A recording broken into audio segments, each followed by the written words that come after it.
Welcome to Everyday Martial Artist, a weekly podcast where you'll join me, Brian Doucette, as I interview a different martial artist each episode and hear their story. Some guests you may have heard of, and some you probably haven't. Be sure to subscribe where all your favorite podcasts are available. Also visit our website at everydaymartialartist.com. If you're listening for a specific interview, I sure hope you'll stay and check out the other episodes.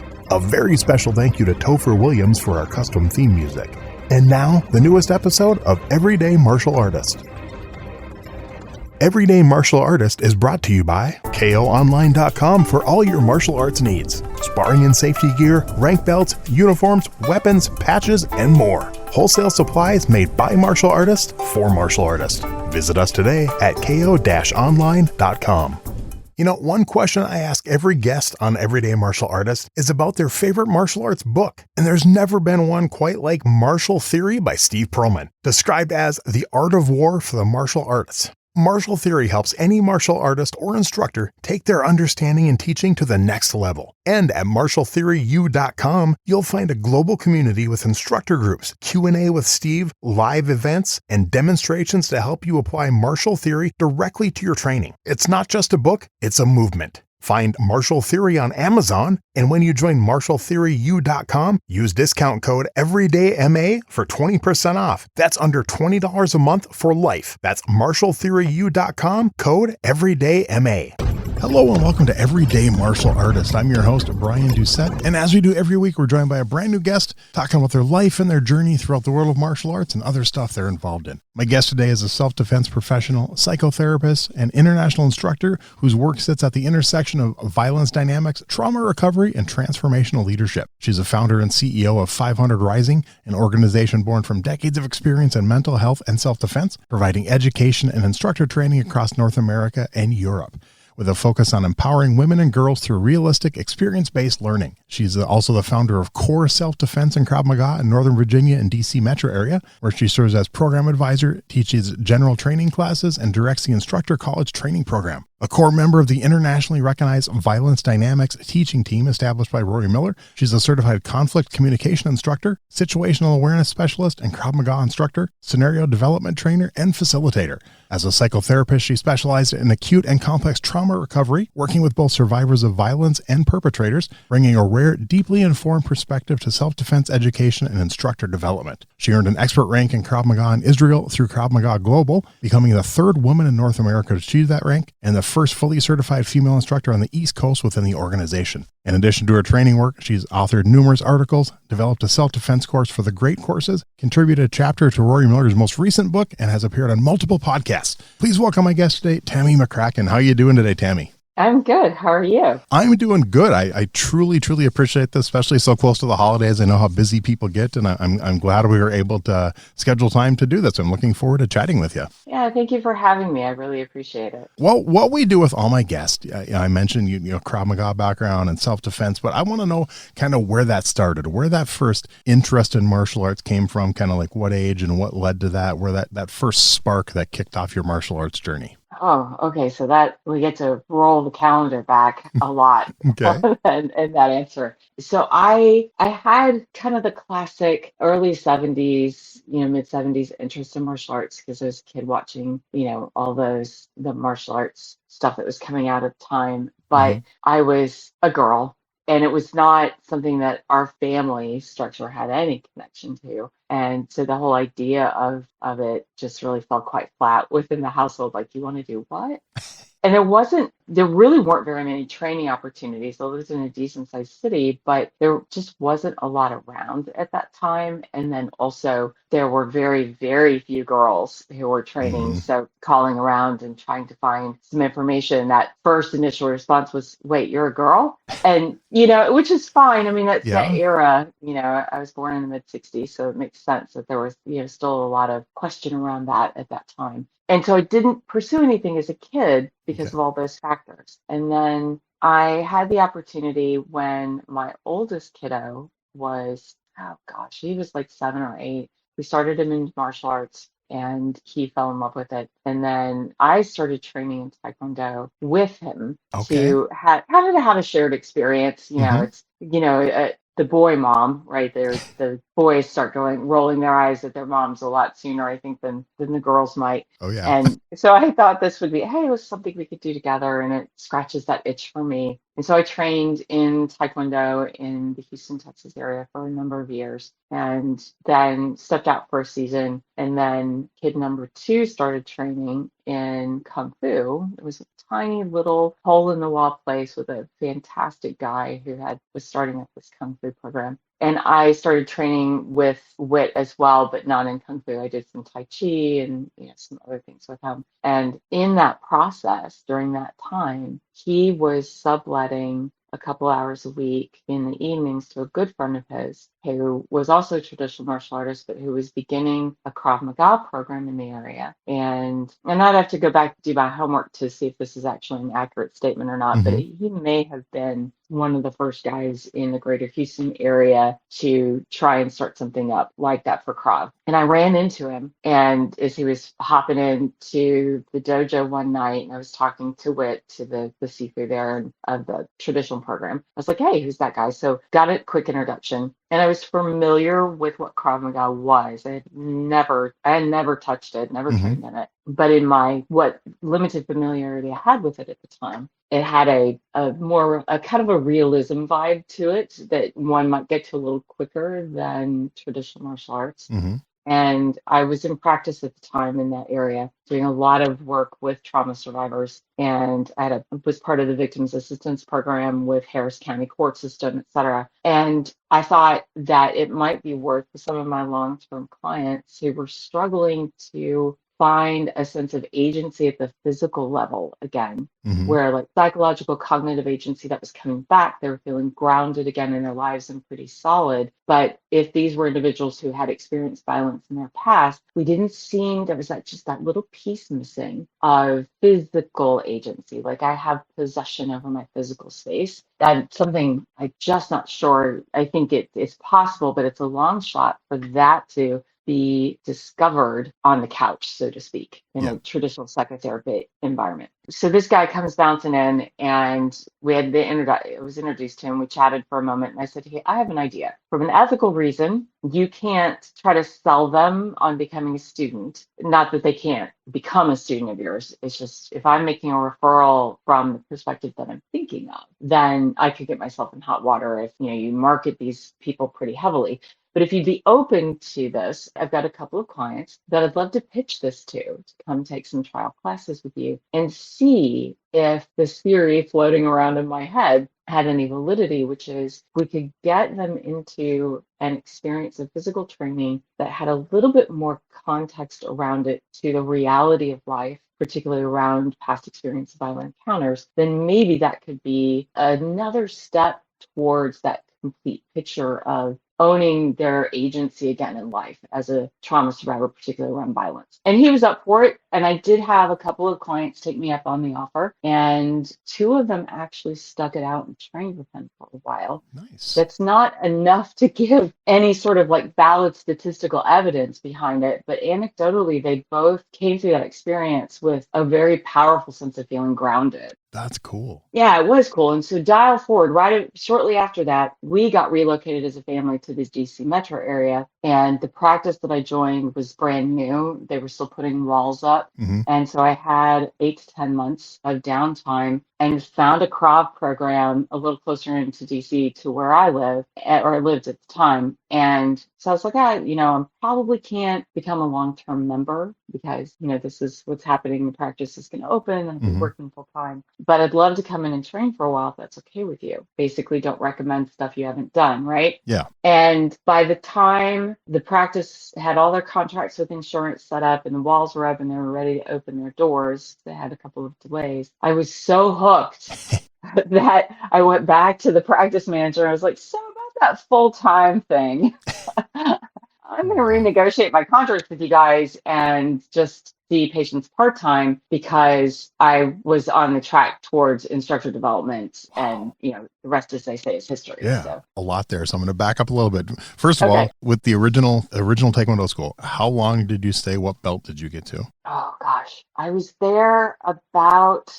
trying to think about how old the kid was when he started. Then that horrible as parents, we Yep, gauge everything on our kids' ages. I know that. I think 3.5, 4 Oh, years wow. probably. Okay. And they had what I call a double belt system, meaning that when you achieve the color rank, you tested twice Okay. at There was like a each stripe. level. Yeah. And so 1, 2, 5, 6, 7 tests is the way that I can think about it. Okay. So I think they were a really big school and they had 2 locations. And the second location was they called their Black Belt Academy, which when you were 2 tests below Black Belt, you shifted over there. And I think had like a test or 2 to go to make it over there and then blew my knee out and some Oh, other stuff happened and, okay. life. And during that time, did you ever get involved in competition? Is that ever something you took part in? I didn't. Okay. There was a part of me that had some interest in it, Mm-hmm. but it was not mandatory Yeah, in that school. that's good. And I had 2 kids. One was really little Mm-hmm. and a spouse who was in and out from a heavy travel schedule with federal law enforcement, Mm-hmm. and competition was just, wow. It Yeah. was more than my brain could put together as far as the preparation and managing the kids and all that kind of stuff. I get that. I mean, that's something like me. I've been martial arts since 1984, and I've been in one tournament in my life. It's just never been an interest of mine. So I definitely get that. And, my kids all competed, even my mom, because she got involved in it too when she was older, and she even competed in some tournaments. So just wasn't my thing. So other question I had was then when that first Krav Maga school you found in Houston, when you recommended some clients, did you also take lessons at that time or just your clients? Just my clients. Okay. I did not have the time in my schedule to add training at that point. And I felt there's that little edge of recommending something I hadn't done. Yeah. And that bugged me. And I think that initially that's why after we got moved, not that you can't really do that retroactively, but I thought, well, at least I will put myself in that same training space for a season Mm-hmm. and have a sense of what that was. Okay. And you mentioned that you got hooked. So think about those first few classes. What was it about it? What drew you in? Maybe think about what made that instructor stand out. Just what made you think I have to keep doing this? I think I'm going to back up a little bit on Okay. the answer to your question because the sort of a sideways into training. I took a trial class Mm-hmm. and it wasn't really a full class. It was like a 15-minute, 20-minute thing off to the side. And then Okay. the class started and you're welcome to stay. And I chose not to stay, not because I wasn't interested or I didn't feel good about the instructor, but because there was just a conscious little nudge in the back of my thinking that said, you need to think about this because there's something very anchoring about the experience. There's something a little bit more raw than in traditional training, or at least in the traditional training experiences that I had had. Yeah. Caveat that. And I had a feeling that if I jumped in for a couple of classes, there would be something more dynamic for me at a personal level than, not that I didn't love the Taekwondo, I did, Mm-hmm. but I don't know, there was just that little thing that said, this is going to be different. And so I put a pause on that. So I took the little 15, 20-minute solo trial, asked a bunch of questions, went home, sent a bunch more questions over to the instructor. And he offered, it was a new school and hadn't been open for very long. And he's like, I tell you what, you can just buy a bunch of classes, like a pass, because I was concerned about not being able to fulfill like an annual membership at that point. Right. And I was like, all right, I can do that. And so I think it was accessibility. So something we talk about quite a bit with 500 Rising is training for women. Accessibility means a lot more than just does the schedule with the dojo or training center have classes at the times that I can make it. It's also flexibility and making sure it works at home, especially if you have kids. And there's so much more involved in women in training culturally in Western society than I think a lot of people consider. So I had to do all of that math. And then I went back about 2 weeks later. So it took me 2 weeks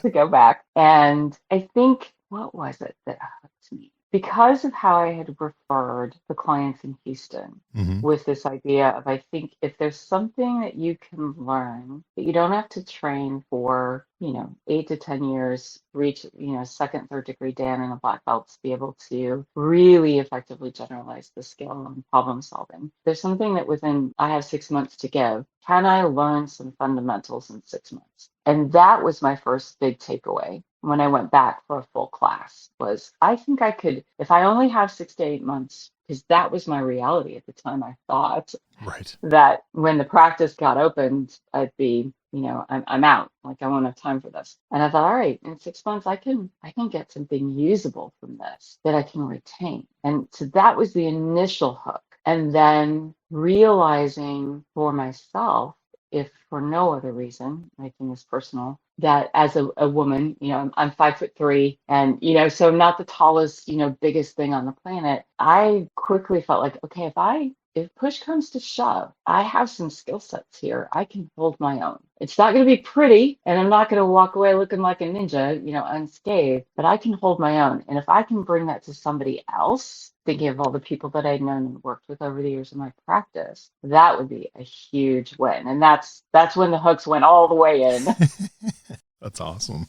And then just talk about like when you actually went to the full classes, one or two, maybe those first one or two classes. What are some of the things that you remember learning in those first one or two classes that really, stuck with you and stuff? Maybe compared to your first couple Taekwondo classes and the stuff you learned. What was difference in the training style and some of the, technique wise that they were teaching at that level? Yeah, that's a really good question. In the Taekwondo classes and Tai Chi when I was training, there is a lot of learning specific action movement and tying it together. So kata, right? Yep. So you have kata, you have form, and there is a beautiful methodology and history to that.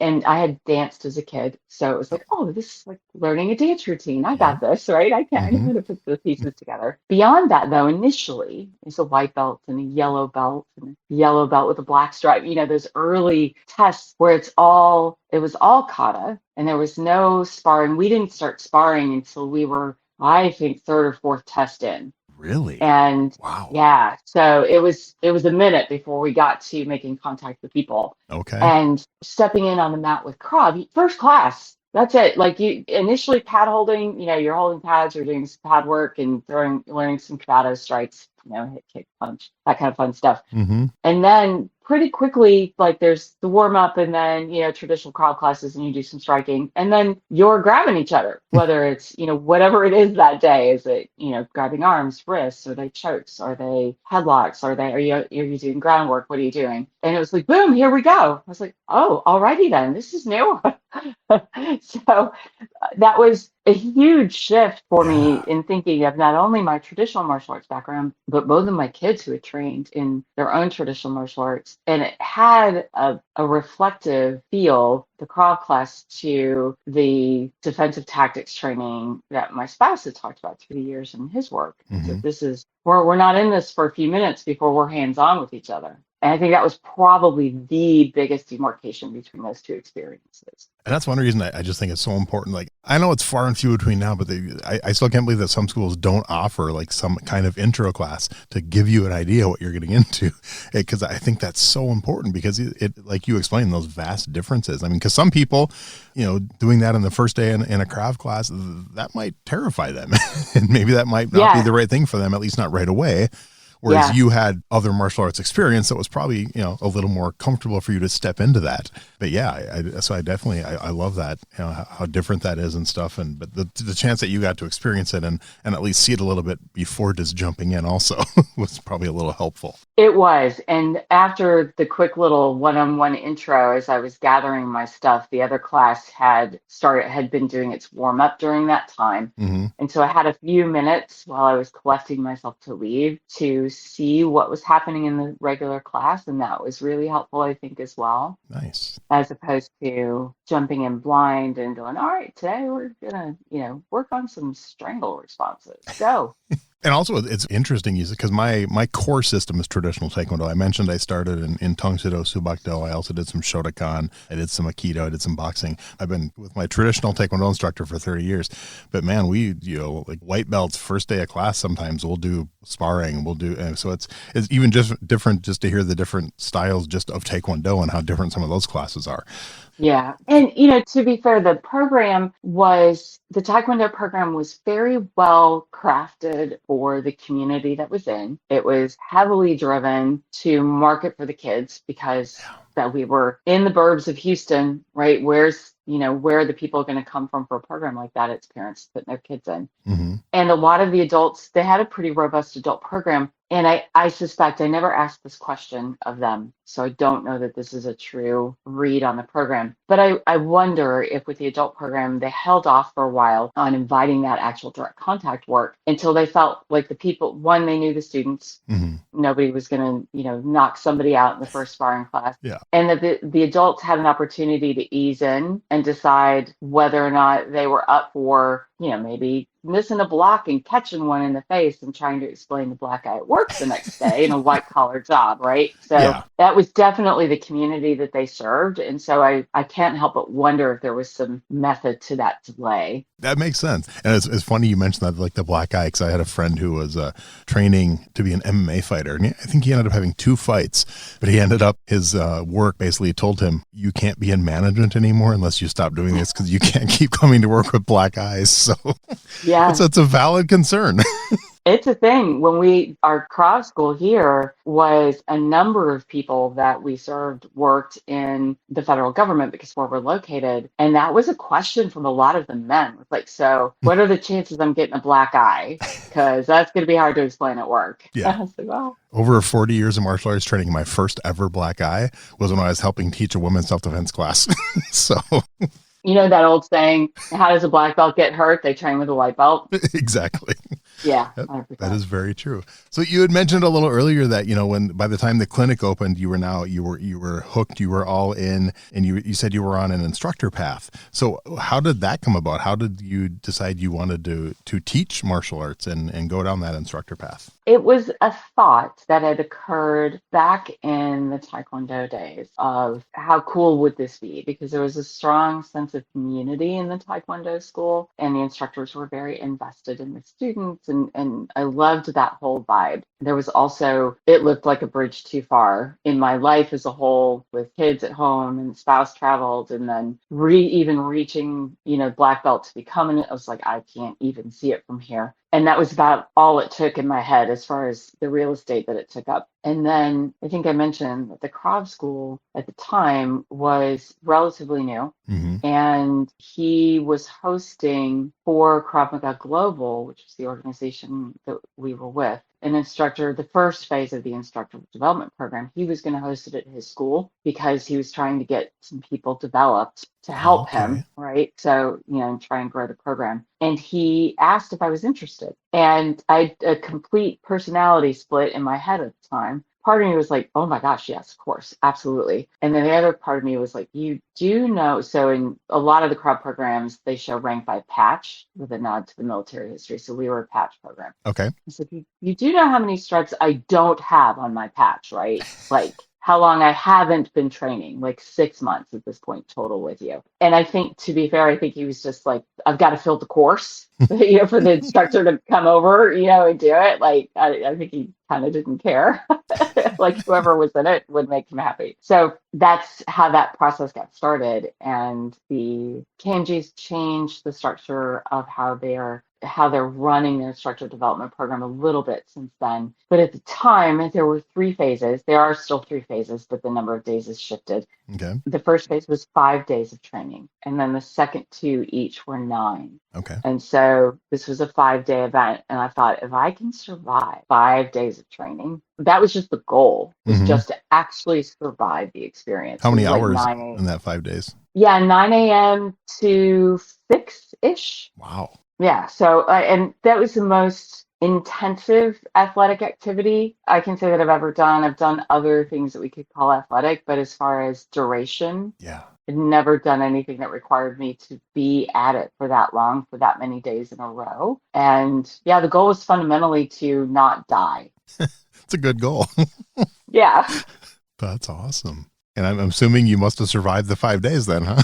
I did. And the instructor who taught it said you should come to phase 2. Wow. And that was January, and the phase 2 was going to be at the end of March. Okay. And because he said, you'll meet AL, he's coming over from Israel, blah, blah. And I had the same conversation, like, you see the patch on my leg, right?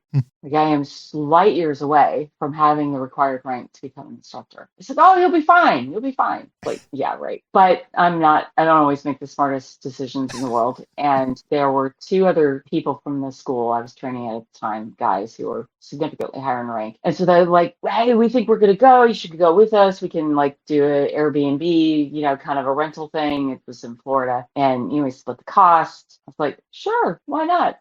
What do I have to lose? Again, just try not to die, right? So, and then the next course after that was the 3rd phase, and that was July, so January to July. And again, an invite to show up for the 3rd one in California. And again, same conversation of I'll go, but once again, I am at that point I was 1, 2, 3 ranks away from what was required to become certified as an instructor. Okay. And so I thought, well, I'll go. It'll be a great training experience. I'll get better. I'll meet people, and had no expectation that I would pass the physical skills test or the teaching skills test. Particularly the physical skills test was my concern. Mm-hmm. And but I thought, all right, I've already done the first 2. Let's see what happens. Worst thing they could do is tell you, you know what, go train some more and come back. Yeah. And I'm assuming you passed.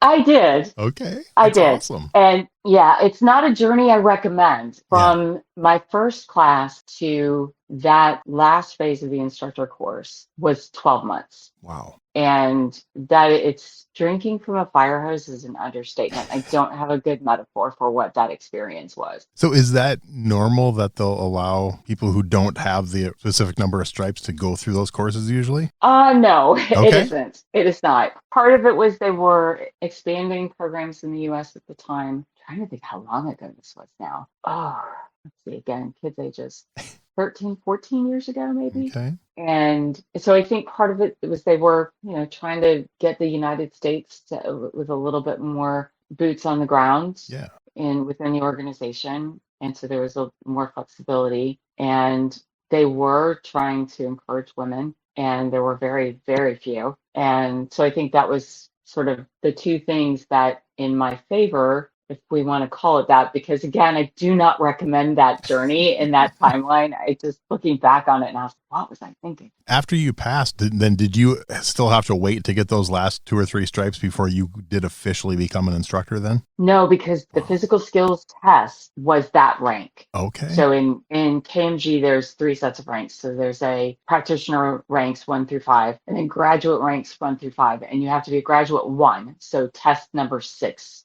basically. And you have to be a graduate level 1 to be certified as an instructor. Okay. And so the physical skills test was the G1 test. So that was a big test then. Okay. That's cool. Yeah, it was a big jump. That's good though. And then did you immediately jump into teaching when you got back? I did, with the school that I'd started out with at the time. Mm-hmm. And we had been, after the 3 of us had gone through phase 2 together, were helping out at the school after that and, running warm-ups and teaching segments of the classes. And then we all did this together. So the 3 of us all went out to the West Coast for the 3rd phase and came back and started teaching some classes. Nice. For that program at the time. Yeah.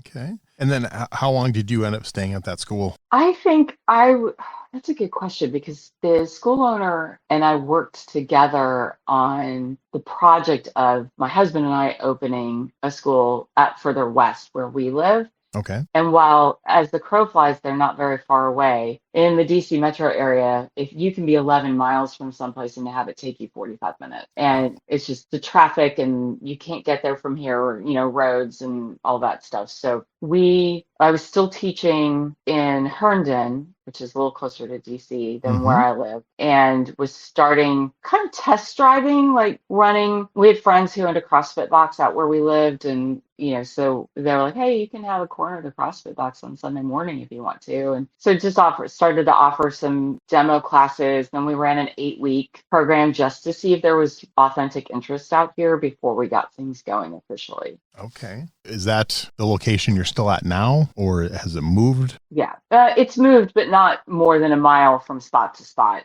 Okay. So think back to right after you passed the test, you got certified as an instructor, and you came back and became an assistant.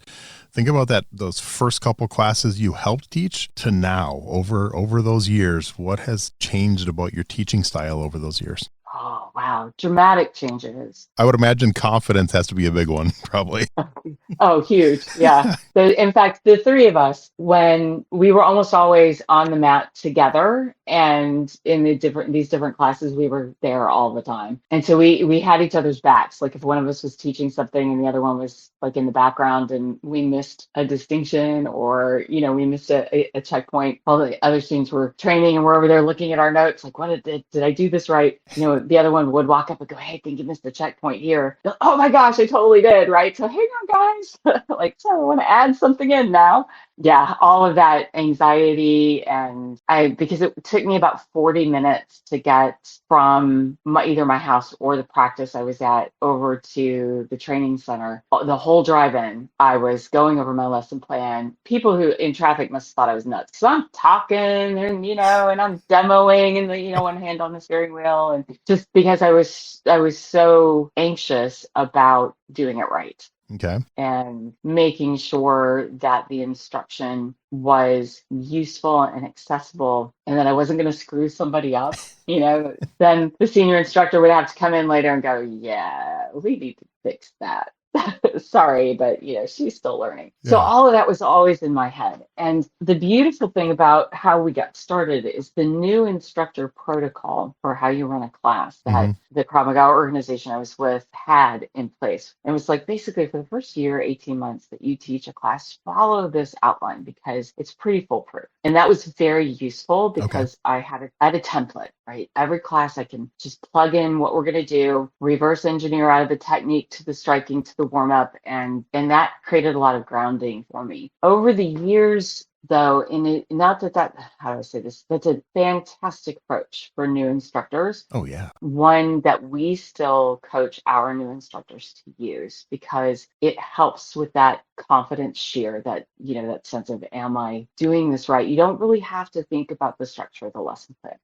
And one of the things you mentioned that we think our connection may be in discovering one another is through Rory. In working with Rory Miller, we integrated pretty quickly into our school out in Loudoun County a more principle-based approach. So, and now the research is catching up. It's called ecological coaching. And so we were using a principle and Socratic method, which is now covered under that umbrella of ecological coaching, and less prescriptive. But the way I was originally taught was highly prescriptive, which is really useful for, I think, new instructors. So I think theoretically over time, that's been the big shift as well, is that I tend to teach, definitely come at things more from an ecological coaching perspective, and keep that prescriptive option in my back pocket, because for some students, you have to pull that out for them. Okay. Kind of a general question about Krav, because I'm not super, I obviously I know the art, but I'm not super, I've never trained in it. I don't know a lot of people who have. So is there, like, as far as like you said, the stripes on the patches, there is like an equivalent of that to black belt and other styles, or would that be the instructor level, or how would that work? I think it depends on the Krav Maga system that you're in, because there's a couple of big ones out there. But with ours, black belt is when you reach the expert level. So that is test number 11. 11. Okay. So with that, do you remember the very first student that you yourself brought from white all the way to expert level? I do. Wow, that's funny. When in the first split second you asked the question, I thought, oh gosh, do I?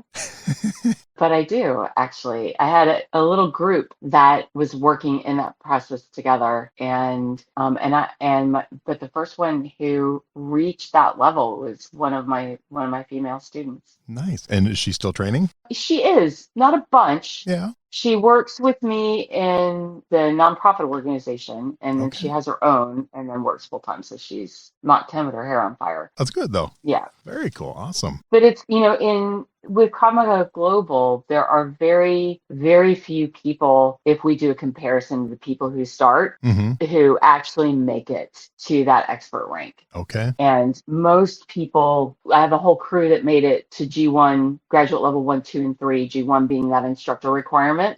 And usually it's around G2, G3 that you get people who start to either fade off into the sunset or they just don't pursue testing anymore. Okay. And some of it is in part because of I think the physical rigor of the test itself. Okay. And, I was going to ask that, is it like the physical stuff of the test, or is it just like the lengthwise? Is it a long process, or maybe a combination of both? It's a combination of both. Okay. Most people, well, I say most, this may not be statistically accurate. In my experience with folks, most people train about 5 years, 3 to 5 years before they reach graduate 1. Okay. You can certainly condense that timeline if you train a great deal and train correctively, listen to the correction and embody that and go home and work on it, as opposed to just showing up for class and hanging out. And, which is absolutely fine as well, right? Yep. We all train for different reasons. Yes. But most on average to G1, 3 years on the short side, 5 years is not uncommon. And then another minimum of 18 months from G1 to G3, because there's a 6-month mandatory for most people, right? So exceptions are made, but between like G1 and G2, it has to be a minimum of 6 months. Okay. G2 to G3, a minimum of 6 months up through. And then typically from graduate level 5 to E1, there's usually a 1-year pause. So as far as that goes, similar to some other martial arts too, where there's absolute minimums and stuff. And I know with our Taekwondo, I think the first couple belts are 4 months, then it goes to 6 months, and it is that 1 year between like red and black. And so, yep, that makes sense. So talk about 500 Rising. Talk about kind of where that started from, where the idea came from, and how that's, kind of combined with, with your school and stuff and Krav Maga and the other parts of your life. Okay. Well, I'll start with just from almost a correction, if you don't mind, in a sense, although I still absolutely relate to Kore as my school. It is technically not. Okay. I don't own it anymore. Okay. A team of my instructors took it over 2 years ago. Cool. And they own it. They do the day-to-day operations. And so when I hear people say that, like, oh, your school. And in my head, I'm like, yes. Oh, but no, it's really technically not. So. Yeah. Still your baby, though. You founded it. So. Yeah, it's my baby. Yep. I get that. And so 500 Rising evolved as really is an accident. And it started as a conversation in retrospect. So at the time the conversation was happening, there was no intent to do anything about it. A group of people that I know, part of the Violence Dynamics team, Rory and Randy King and Casey Kekheisen and some other folks I've had opportunity to train and teach with over the years, we're talking about the disconnects between different aspects of martial arts and self-defense, and disconnects even there from the reality-based self-defense world to applications to women's self-defense. Okay. So this conversation that evolved of martial arts to reality-based self-defense, and what were the disconnects and how do we bridge that? What can we do with violence dynamics when we were running those seminars to really bridge those gaps? And gap maybe isn't the right word, but there's a distinction between the two. And then the conversation evolved to even more within the reality-based self-defense world. Like I trained with Mark McYoung, and that all those conversations that evolved, the women, the handful of us that were around, were finding there's another layer of disconnect.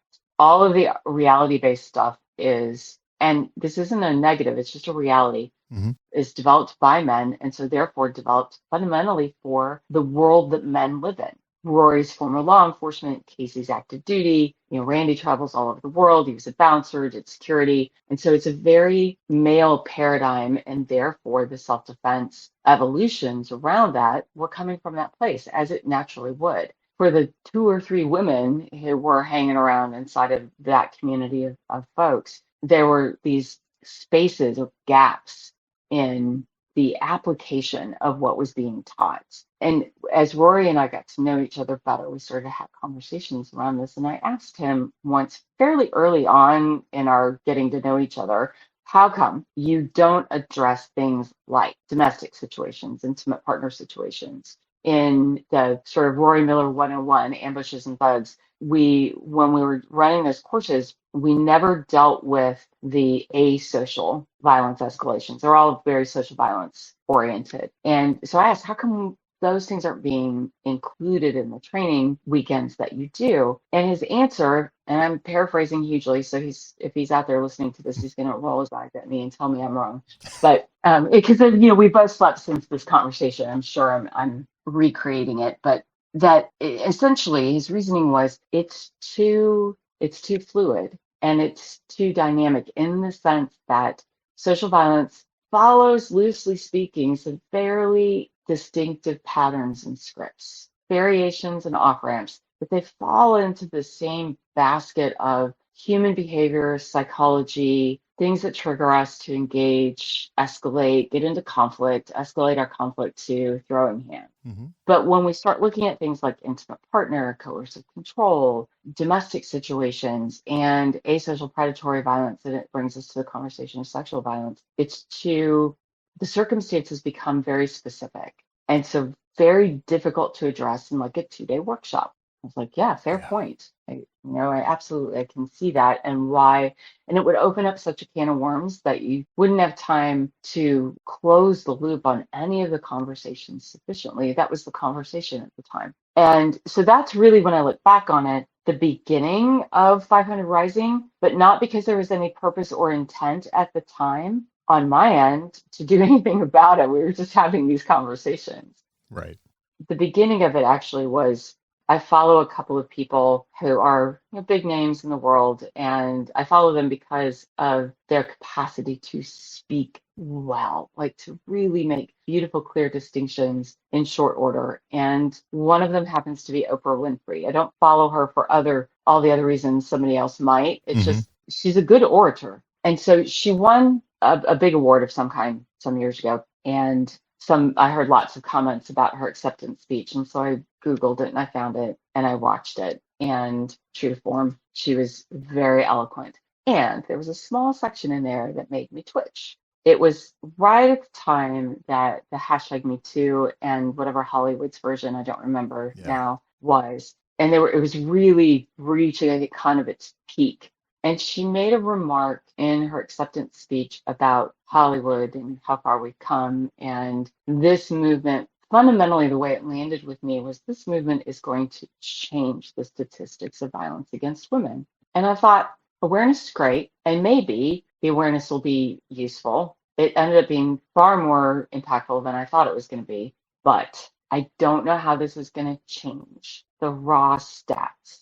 Not like at the deep level of where these numbers are coming from, underreported as they are. And so I had a moment. I wrote a blog, thankfully, almost no one read except for like 3 friends. And I had a snarky moment in the blog and said something about that. Like, I don't think that, good on you, but I don't think that's going to change the world. And then went on to say, give me 500 women that we can train in accessible, useful, adaptable, easily learned, easily retained, not just physical skills, but everything else that goes with it. And we'll get these 500 women in my fantasy world out there teaching in their own communities. And then permutations over time, some of those women will decide they want to teach and they'll teach in their communities. And some of those women will decide, and eventually there will be a tipping point in society where the expectation is girls and women have been trained in something useful, preventatively or physically. And that will begin to shift the way people who choose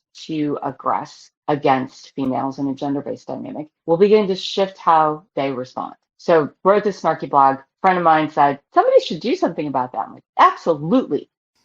She's like, no, point the finger. Somebody should do something about it. I told her she'd lost her mind and she didn't let it go. And I said to her, if I'm doing this, you're going down with me. And she agreed. She's one of our founding board members. Nice. So that's how it went from a conversation about what's missing to an idea with a name And then the first course that we taught was actually sponsored by a police department in Minnesota. Wow. And that is what forced me to actually sit down and start to build the curriculum. That is awesome. Wow. That is so cool. I tell you, if you anything you need to try to help you to get to do like a course up in this area, let me know. I have contacts in the local police departments and stuff, and I'd love to help you get up in like the Fargo, North Dakota area too. Oh, beautiful. Well, the other fully certified training director that I have here in the United States is Maggie, or she goes by her initials ME. She's part of the Minnesota Corrections System in St. Cloud, and I think she's from Fargo. Anyway, so we have people up there. I'm sure we can make something happen. Awesome. All right. So you mentioned obviously, writing the blog and stuff. And I know you've written other articles and you've written some stuff for Rory's book and forward for another book. Any plans at all of writing your own book? I've been asked that question a lot. And the answer is sometimes yes. Okay. And, in part, I struggle because I know Rory really well. He's doing some amazing stuff. And Randy King's book is coming out.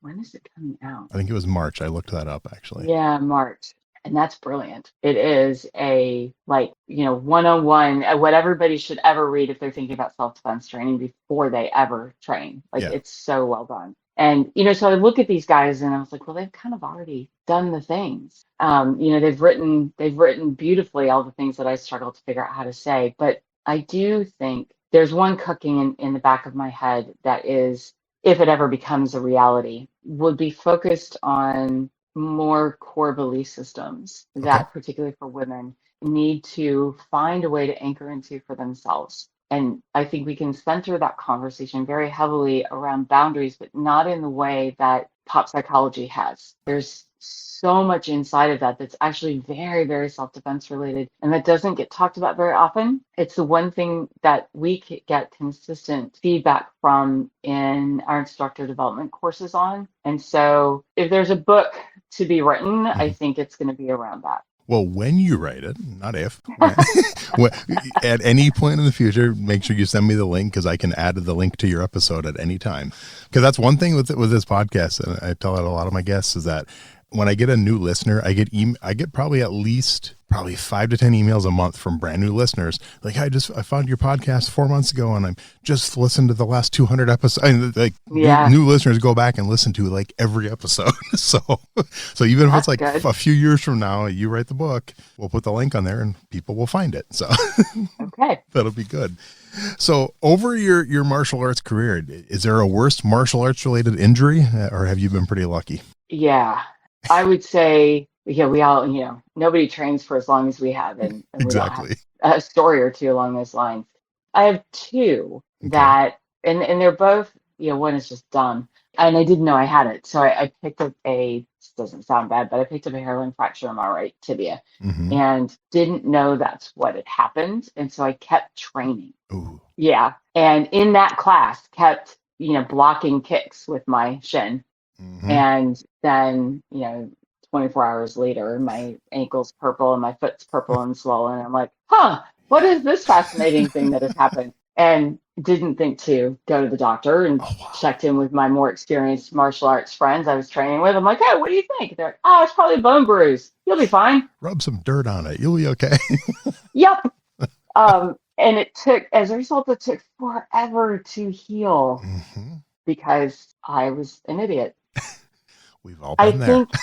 Yeah, right. The other one actually was sort of a culmination of wear and tear and eventually, other things that I'd done in my younger years that set me up for some spinal stuff. Oh, okay. And I was doing some grappling. It was a training camp weekend and I was actually grappling with one of my instructors and who's got excellent control and just caught me just right and torqued my back. And I felt it. I was like, this is probably going to be bad. And then it was. And again, although that time I did go to the doctor because I was immobilized, I think this is a side note. I think women, if you're listening to this as martial artists and you pick up a good injury, unless you are in like a sports medicine specialist office who really gets women who push themselves as martial artists, you don't always get, I think, the most accurate medical care because when I went in with this, I'm I can't move. I can't hardly walk. I'm dying here. And they like, what happened? So I explained it. I got this funny look. And they're like, well, we'll give you muscle relaxers, pain meds, steroids, knock you out for a week. You'll be fine. And I was, except I wasn't. Mm-hmm. And it, several years went by and it got more and more chronic. And then, I finally got sent to like a spine specialist and stuff like that. So Wow. that's probably the worst one. And I think although the injury was there and valid, and it's something now that, we get to figure out how to deal with as I get older, but I think honestly, the bigger impact of that was just the lack of aggressive medicine, that I think is because with that, when it happened the second time, and I got the first referral to the spine surgeon specialist office, I saw the PA and she's quite competent. So this isn't a competency issue. It's a societal medical issue and how they relate to women and stuff like this. She looked at me and she goes, this was over 10 years ago. She goes, you are in your early 50s. You could just stop doing this. I'm like, Not a excuse chance. me, what? Yeah, like that's going to happen. And at that point, I owned the school. I'm like, this is literally what I do every day for a living. I have a Yeah. commercial business lease. I can't just not do that. So, so I think there was a lag from a medical intervention standpoint that actually made it the worst injury, if that Okay. makes sense. No, that makes perfect Because sense. it took several years before I got to the right sports medicine specialist team to like, hey, we need to really look at this. A knee injury that I got when I was almost 16, and the few times I've re-injured it, I've been lucky enough, the orthopedic surgeon I've gone to, I still haven't actually had it rebuilt. I've been putting off the surgery for 30 years, but the orthopedic surgeon is a former black belt from our school. So he understands it. He knows what I went through. And he's warned me that if I re-injure it again, we have to have a serious conversation. But so far I've been able to not do it. But he understands it and he went through it himself. And so that it helps to find that right person. I guarantee any other one would have been like, you have to have the surgery now. I concur. It really does. This last, I did something to my hip in training back in, when was this? January, I guess, about a year ago. And when I finally, got in and then figured out it's not structural, it's good, we'll just send you to PT. The physical therapist that I found, I live semi-rurally now, so that was effort in and of itself to find one. And he's trained in Pacedians a lot. And so I was like, oh, thank God, because he gets it. And so many people, I think, in general don't. And then when they have women who are not 16, 26, but who are 40, 50, 60, who come in with martial injuries and are looking for that rehab so they can get back on the mat, I think a lot of people just don't know what to do with that. Yeah, agreed. Hopefully, maybe someday in our lifetime, we'll see like a martial arts specialty for that. That'd be amazing. Yeah. Over your whole career, your martial arts journey, is there one philosophy that's super important to you? It's at the top of your list. I would say, that's a really good question. I would say that your expectations of yourself on the mat specifically, your expectations of yourself are largely undersold. Nice. I like that. Most people are capable of a great deal more than they think they are. Yes. All right. So what are your thoughts on like MMA and the UFC? Is that something you're a fan of? In and out. Okay. I don't follow it religiously like a lot of people do. I'll watch a good fight if it's on. Okay. I think, I don't really have a thought about it one way or the other as far as good, bad, right, wrong, or otherwise. One of the things that I like is that they're beginning to elevate the women's fights. Yes. And, give true athletic credit to the women who step into the ring or into the octagon, because they are just as athletic. They're just as committed. Their level of resilience, it's outstanding. Yeah. And I like that they're starting. I say starting because I think they have a long way to go for women to be, at the top of the card. But I think that they're starting to let women be martial athletes in their own right, as opposed to like, oh, and here are the girls. I literally just had that conversation with my last guest we were talking about, because he used to be a fight promoter, and he was one of the first local fight promoters in our area 15 or so years ago to put female fights on the card and actually have them as the main event a few times. So because I remember the first ever female fight I saw in person, it was an MMA. This was before Minnesota got its sanctioning body, the old days of MMA, probably like 2000, 2001. And they actually had a female fight on that card, and it was unfortunately very horrible. I mean, like one of the fighters didn't show up. So the promoter, who was female, decided, oh, I'm a martial artist. I'll jump in and do this fight. Oh no. I know. It wasn't good. Then you just fast forward just like 10 years later, they're headlining. They're the main event at some local events and stuff. And locally, we were doing it before the UFC, which was kind of cool. So yeah, it is definitely good to see that and how much. And what's funny is I was talking with this guy, and I mean, this was back in 2008, 2009, 2010. And he had people like Michelle Watterson, Kat Zingano, like who went to the UFC. He had them before they were known on his local cards here. So he saw that back then, and it was kind of cool. So, all right, I have a few fun questions we use to wrap up the show. We were just talking about MMA. So let's say in an alternate universe or something, you decided you were going to step into the octagon. You were going to fight for the UFC. What's your walk-up song going to be? What music's playing as you're taking that walk into the cage? Oh, gosh. All right, I have to think about this. I would say, if we'll go super current, Fight Like a Girl from the last John Wick movie. Nice. Okay, that's a good one. Yeah. Not as many people pick new songs. Most people are picking classic stuff. So I like that you picked a new one. That's cool. Who are 3, 4, 5 names you'd put on your personal Mount Rushmore of martial arts? Oh, boy. Rory Miller. Nice. And I can hear his eyes rolling all the way over in Washington State. Trust me, you're not the only one who's picked him. So yeah.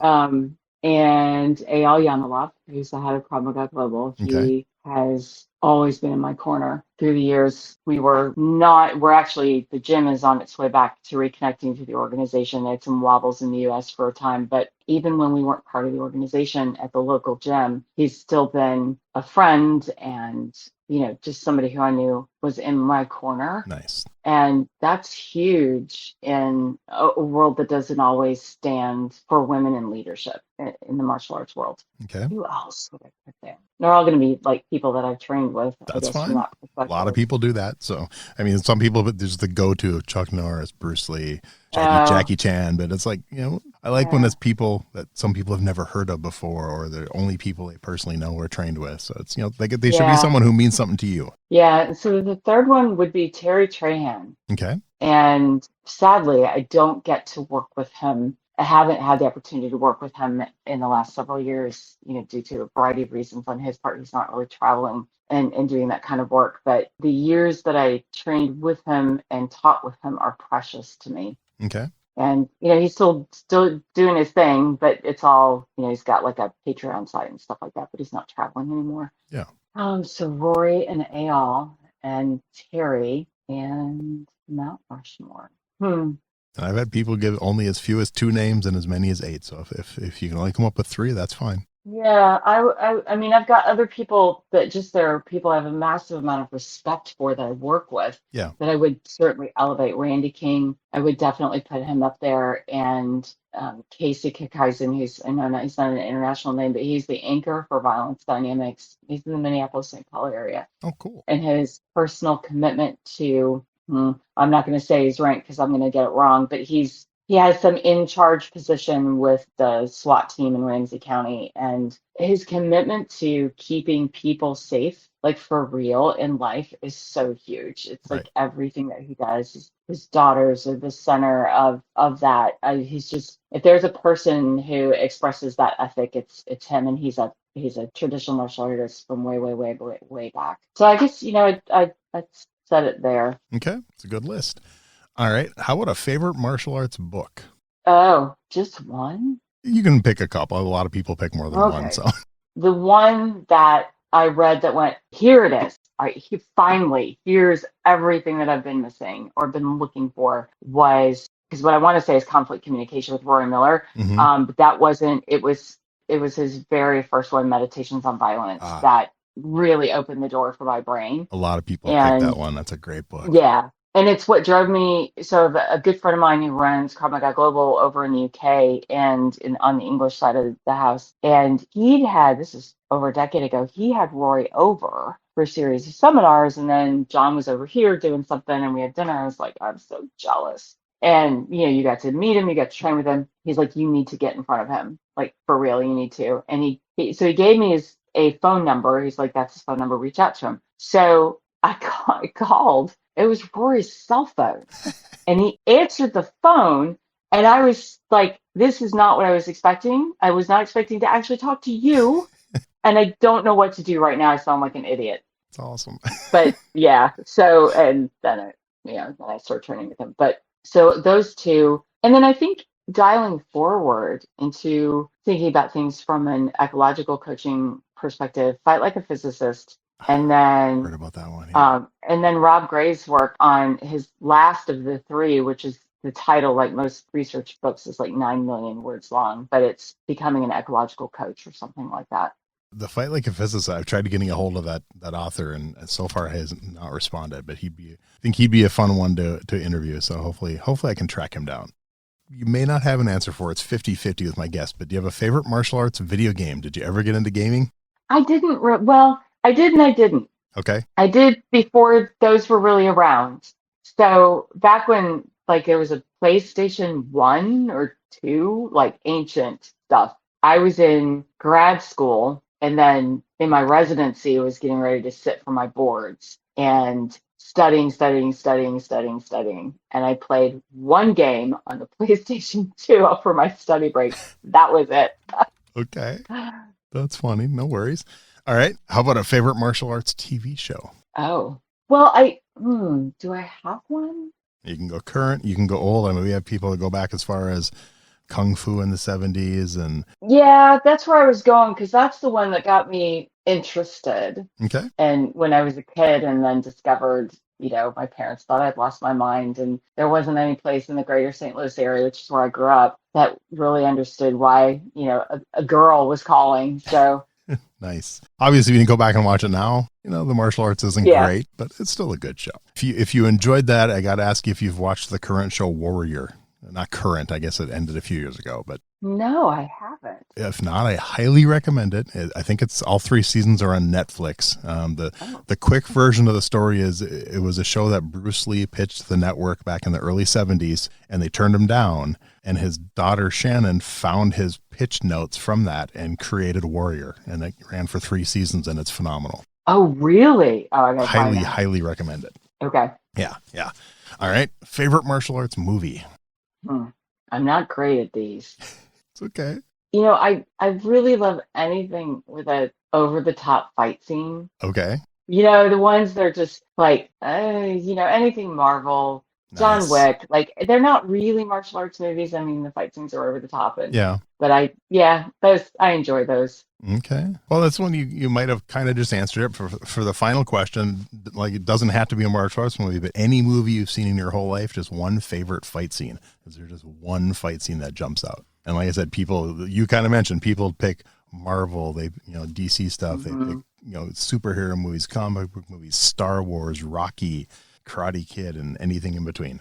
Any of the fight scenes that we saw the Black Widow do, those were definitely top of my chart. I love the one when she's in quotes being held prisoner, and then and Nick Fury calls and asks for her, and she's like, "I'm kind of busy here right now." I need a minute. I love that one. She's so good in that role. So. Well, before I let you go, is there anything I forgot to ask you, or we just want to we get out there last minute parting words, and I will put links for anything you want me to when the episode comes out. Oh, wow. That's a good question. I think from a parting word standpoint, in the context of martial arts, that although there are more and more women who are beginning to train, it would be to throw that invitation wide open that, no matter how old you are, if it interests you to step on the mat, even if, only 6 months of your life allows you to do some training. I know that most dojos and training centers want a bigger commitment from you than that, but find out who you are in that physical space, because our culture and our society at large doesn't really invite that forward in any other way. No, I agree. That's one thing with all my guests. We talk about just encouraging people to try it, no matter what age. I mean, I encourage parents, get your kids involved for sure. Yep. But anytime I talk to a parent whose kid's involved, I'm like, "But have you joined yet?"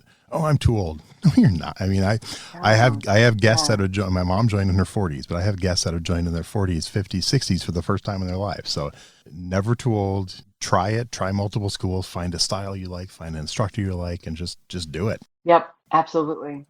Tammy, this has been so much fun. Seriously, I love your story. I love what you're doing, especially as someone who has a mother, has a wife, has a daughter. I love what you're doing, especially as far as women's self-defense goes. It's so important. And like I said, anything I can do to help, if you get something going in this area, I will reach out to my contacts and promote the heck out of it. But seriously, congrats on the success. And I think the listeners are really going to enjoy this one. Oh, well, thank you. And I appreciate this. We are going to be in St. Cloud in March, and Awesome. the PD is the host. So we'll be at their physical plant. And while we got it on the ground because they wanted to put some more people through it, and some of the smaller police departments in the area wanted to, but it is an open course. Oh, okay. So it's civilians more than welcome. And it's also, our level 1 has evolved to be 2 courses in one. Okay. So it is our first phase of instructor development, but it's also a master class in women's self-defense. So anybody that you know that's, within driving distance of that St. Cloud area, we will be there the end of March, and you guys can find information about it on the website under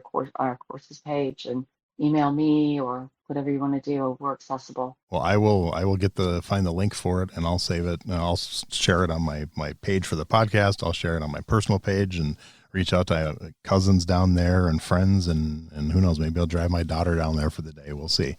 I'm definitely going to look into it. But seriously, I love your story. I truly love what you're doing, and I truly appreciate your time. Yeah, thank you so much for having me on the podcast. It's always fun to chat with other people that aren't a part of my regular daily community in the martial arts world, and so it's been fun to get to know you. Wrap up today's episode by taking your own training to the next level with Martial Theory by Steve Perlman, the book that's redefining martial arts thinking. Find Martial Theory on Amazon today. Join the worldwide movement at martialtheoryu.com, where you'll find Q&A sessions, live events, and direct guidance from Steve himself. Use code EverydayMA for 20% off for life. That's martialtheoryu.com, code EverydayMA. Thanks for listening to Everyday Martial Artist. We hope you will join us every week for a brand new episode with a different martial artist telling their story. If you enjoy the show, be sure to leave us a review. Also, be sure to check out our website at everydaymartialartist.com. There you can find all of our episodes and contact us to suggest guests and ask questions. Again, thanks for listening to Everyday Martial Artist, and we'll see you next week.